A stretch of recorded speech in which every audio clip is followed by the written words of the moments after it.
this week's episode of Ask Steph. I'm Stephanie Lillian, and every week I go through your yoga and meditation questions. This week, the question of the week is if I have any tips on how to de-stress in between work meetings. So if you ever go into your workday and you see your calendar blocked up meeting after meeting after meeting, and you're like, how am I going to get through this day without losing my mind? This is an episode for you. So I'm going to hopefully give you a couple quick tips on how to come back home to your body, to reset, to restart in between work meetings so you don't feel like your head is spinning by the end of the day. Because I know lots of times we've all been there, and it's awesome to just take some time to come back home before moving on to that next meeting and being in a frenzy by the end of the day. Today I have 5 tips for you that cover an array of things you can do to relax and reset and de-stress in between work meetings. The first 2 kind of go hand in hand, and they're a little bit for if you have a bit more time in between your work meetings, more so than if you're right back to back. The first one is to take a little walk. So if you have the ability to walk around your office or even just get out of your cubicle and do a lap, moving the body is an amazing way to get blood pumping, get new energy circulated, and just to get your mind off certain tasks that are on hand. So if you have the ability to get up and walk around, that is an amazing first step to just de-stressing and renewing the body a little bit. The second one is tangent on that one. It's to go outside, get a little bit of sunlight. If you work in an office or if you've been working at home for the past year, take a moment and just ask yourself, how much do I really get sunlight outside? Do you get about a couple minutes a day? Do you really get outside for an hour or so? Sunlight is an amazing way to find a nice mood booster. So if you can get some good old sunshine on your skin, even if it's just for a couple of minutes, it can be an amazing reset and refresh that can help you really de-stress in between your work meetings throughout the day. So going for a walk, getting outside, maybe even doing both simultaneously is an amazing way to de-stress in between your work meetings. The next 2 I have for you kind of go hand in hand as well. So the next one that I have for you is coming back to the body. So the first 2 are kind of just getting your body moving. This third one is breath work. So finding your way back to feeling the breath in your body. And this is truly something you can do while sitting at your work desk. If you're taking a work break, whether you're in the bathroom or anywhere else sitting in your car, you can take a moment or 2 to come back and feel your breath. You can do this with the eyes open or closed, but essentially you feel the physical result of the breath in your body. So you can focus on maybe the upper lip line, the nostrils, the back of the throat, the chest, or the rib cage and the belly, and take some big breaths and just feel the breath in the body. So this allows the mind to relax because we're taking ourselves out of the headspace and allowing ourselves to just feel. This is an amazing way to reset in between work meetings. Even if it's just one big cleansing breath, or maybe if it's in a minute of breath work, this can be the reset that you need throughout the day. And even if you need a quick one, if you're going from meeting to meeting, just feel the breath in your body and let the mind relax for a couple moments. The next one is similar, but not so much with focusing on the body, but I'd like to suggest to you to have a quick memory that is your favorite memory or your favorite activity or favorite thing to do in the world. So this is like almost having a little happy memory in your back pocket that you can pull on whenever you need it throughout the day. So take a moment, maybe think right now, what is something that I love to do? What is a memory when I think of it that just makes me smile? Once you have that, really lock it down, put it in the back of your mind for when you need it, because in between work meetings, take a moment, pull on that happy memory. Not only just bring it to your mental awareness, but if you can close your eyes, or if not, imagine as though you're there with it, in it, right now. So bring it in through your senses. Notice what you see when you're in this happy place. what you smell, hear, taste, touch, what it feels like to be in there emotionally, and then let yourself kind of marinate or resonate in that happy space for a couple moments. If you can stay there even just for about 12 seconds, you can almost shift your emotional well-being. This might be the reset that you need in between work meetings, especially if you're starting to feel a little low and down on yourself. This can really bring you up in your spirits. So again, we went through walking, getting outside in the sun, maybe doing both, breath work, pulling on that happy memory. And the last one I have for you really kind of targets stress itself. So if you think about stress, what is stress? Is it this real thing like, oh, there's a block of stress over there? Nah. Stress is something that's in the mind. It's intangible, if you will. Stress is generally a state of mind when we're focusing on the future or the past. It feels like pressure, it feels like heaviness, it feels like sometimes anxiety or even fatigue, but it's something that originates from what we are thinking in the minds. So, how are we going to solve a stressful problem outside of ourselves if it originates right up here? Well, unfortunately, we got to go to the source.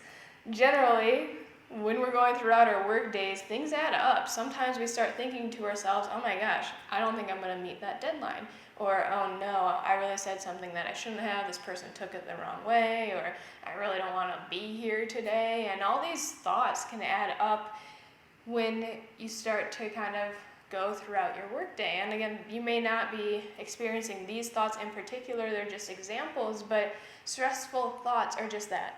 They're thoughts. And either way, while thoughts are an illusion, it's something that we become witnesses of in our lives, there are thoughts that can help us feel a little bit better, help us to get us to that next step a little bit easier than others. For example, I always use this one is take a moment and say, I hate myself.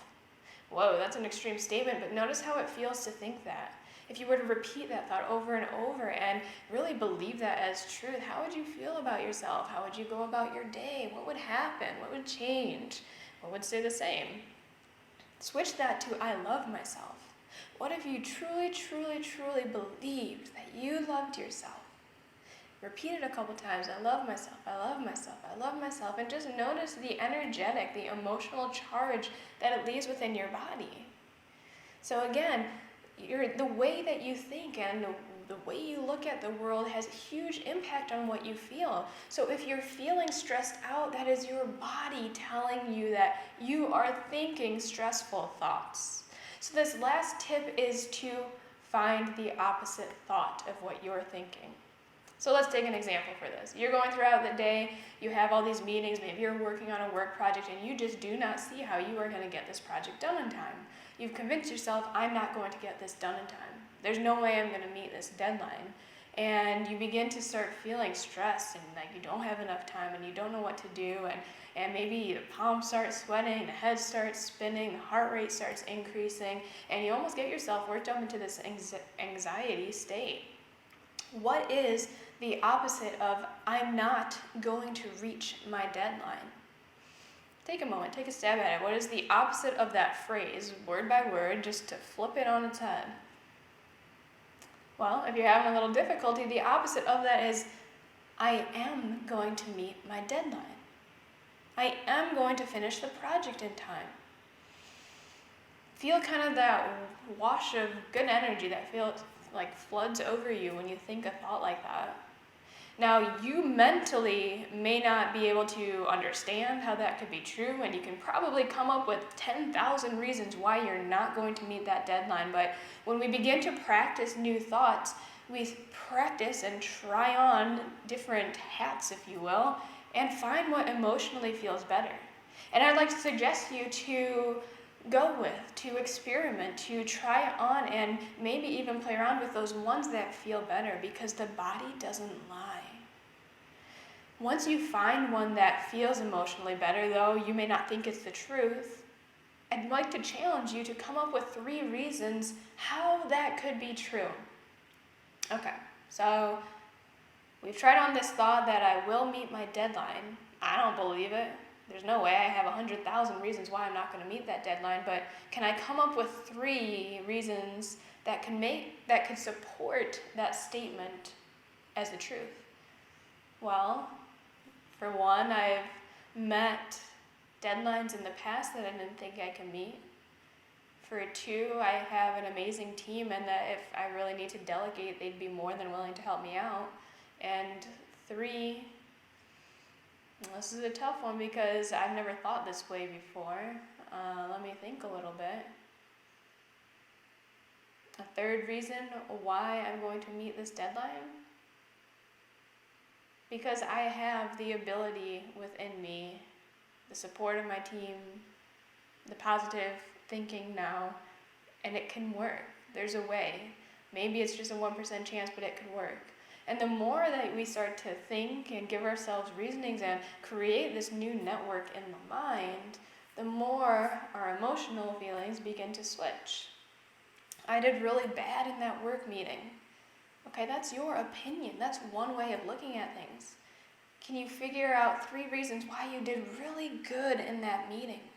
Again, everything that we think is just an illusion. It's like going to a movie and coming out, whether it was a romantic movie, a scary movie, a sad movie, whatever it is, you come out of that theater and know it was just a movie. When we come out of our minds, we know it's just what I'm thinking. Is that really what is? Is that really the reality? So I'd like to suggest to you as you go throughout your workday that when you start to feel these heavy feelings, these feelings of pressure, these feelings of I'm not going to get things done in time, or this person thinks this way of me, or whatever it is, I'd like to challenge you to see a new perspective. You're looking through one window right now. Can you walk on over to another room and just try out a different window and see what it looks like, see what it feels like in your body? So find the opposite thought is my 5th suggestion to you to help you. I'm going to give you a real life example because this is a really powerful technique. When I was working in corporate, I was working in the pharmaceutical industry, and I had my struggles and my triumphs just like anybody throughout their corporate career. And I remember this one time I was really working on this project that wasn't given to me, but I thought would really help out the team. And I worked, and sure enough, somebody else got promoted before me, and at that time, that was a big deal. This person was hired after me. I felt like I was doing more, and this guy got my promotion. And I really got upset, not externally to the company, but privately to myself. It kind of hurt me. And I kept thinking, this guy should not have gotten the promotion. I should have. And I went home at the end of the day, and this was right in the beginning of when I was starting my yoga and meditation, mindset, mindfulness journey. And I went home, and I remember laying on the ground and trying to work with my thoughts around this. And I was in a frenzy and hurt and a stressed out emotional state. And then I found the enlightenment, the thought, my time will come. He was supposed to get this promotion, and that's okay. He got the promotion. It was not mine to have. That was the reality of the situation. And when I found peace with it, everything became okay. He should have got that promotion. Why? Because he did. Why do I have to be not happy for him? And sure enough, when I found peace with it and, zoom out and realize the big picture that was happening, I had a totally different role that was set for me. That wasn't that next step. And I had a totally different trajectory, but when I placed myself in the place that I should have gone in, and it should have been mine, and because of these certain requirements, that should have been mine, and now I'm upset because I'm thinking thoughts that are arguing with the reality of the situation of what is, I'm going to get myself all stressed out. So hopefully that real life example can kind of help you to understand and see that when we argue with reality, when we convince ourselves of situations that may not be the truth, though that's what we think is, then we get ourselves stressed out. And we all know that stress can lead to ailments and illness in the body, and this is downward spiral. So I ask you to please take some steps to help yourself out. So let's do a quick recap right here and now on ways that you can de-stress throughout your workday, in between work meetings, or what have you. So step 1 is to get out, take a walk. Step 2, maybe you take that walk in the sunshine, get some good old sunshine on your body. Step 3, or I guess tip 3, is to take some time to come back to your breath. Feel the breath in your body, reconnect, let the mind reset and let go. Step 4 is to have that happy memory you can draw upon so you can switch emotional gears. Find a new emotional charge in your body, take it in through your senses. Step 5 is practice a new thought. Find the opposite thought of what you're thinking right now. So you whittle it down, what's stressing me out, what's one phrase I can summarize it as, and try to find an opposite version of that thought. Test it in your body. Notice how it emotionally makes you feel, and maybe you even come up with reasons on why that opposite thought could be true, even if you don't believe it's true, but it just happens to feel better if you were to believe it. So those are my tips for you on how to de-stress during your workday. I truly hope they help you out. If you have any questions, thoughts, comments, concerns, let me know. I'm always here for you to answer your questions throughout the week. Thank you so much for joining me here today. The light in me truly honors the light in you. Namaste.